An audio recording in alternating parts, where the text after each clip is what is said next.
Science Beetle. Hey, welcome back, students. Last time we talked about the phases of matter. And just in summary, when we talked about the phases of matter, we talked about how a matter could either be a solid, a liquid, or a gas. We also said that a solid could go into the liquid form, a liquid can go into the gas form, and you can even get a solid to go into the gas form itself with the intermediary step of going into liquid first. And it also worked the other way around, where a gas could go into the liquid form or into the solid form. And we briefly talked about the kinetic energies that were different between a solid, a liquid, and a gas. And we said that the kinetic energy of a solid was going to be very small compared to the kinetic energy of a liquid, which allowed the particles or the molecules of the particular substance to move more freely. And then we also said that the kinetic energy of the gas was going to be the highest because the atoms or the particles in a gas were moving very fast, which allowed them to move past one another. And that's very good when you try to identify matter in those general categories. However, there are other ways that we can identify matter. And largely, we use properties of matter. And let me explain what properties of matter are. I'm going to put it this way. The properties of matter are going to be these traits. And let me just write that here. Traits. Or rather, let's call them features of matter, kind of like characteristics. And so when we have a piece of matter that we don't know its identity, we usually use properties from known elements and known matter to help us identify this unknown piece of matter that we have. Generally, this is what's done in the lab. When we have a new unknown substance and we want to identify what it is, we use these traits or these features from things that we already know about and then try to kind of group it together. So for example, let's say that we had an object, and I'm just going to draw this object here. And let's pretend that this object was shiny, right? We don't know what this is, so let's say that this is unknown. We know that it was a solid, and we're trying to figure out what it is.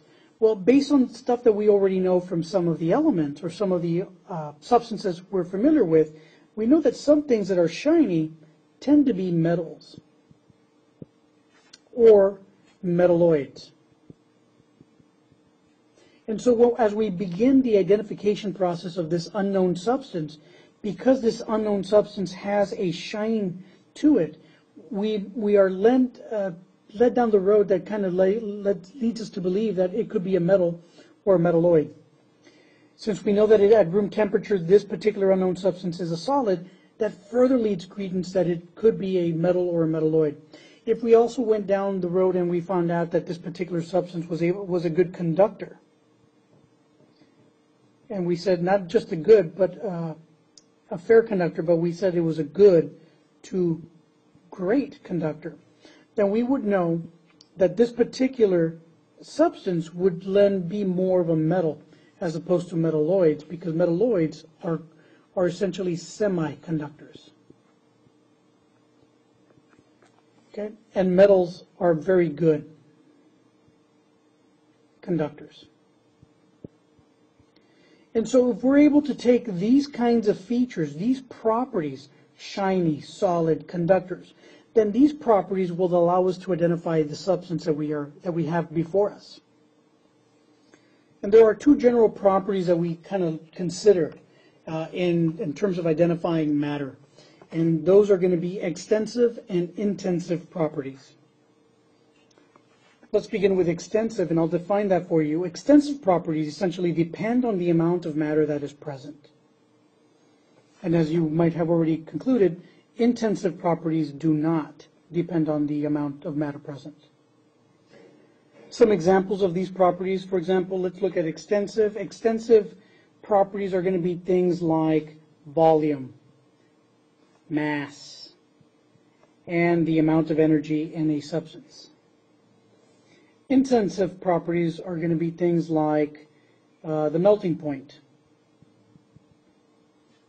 the boiling point, density, or the ability to conduct electricity. In other words, how conductive they are.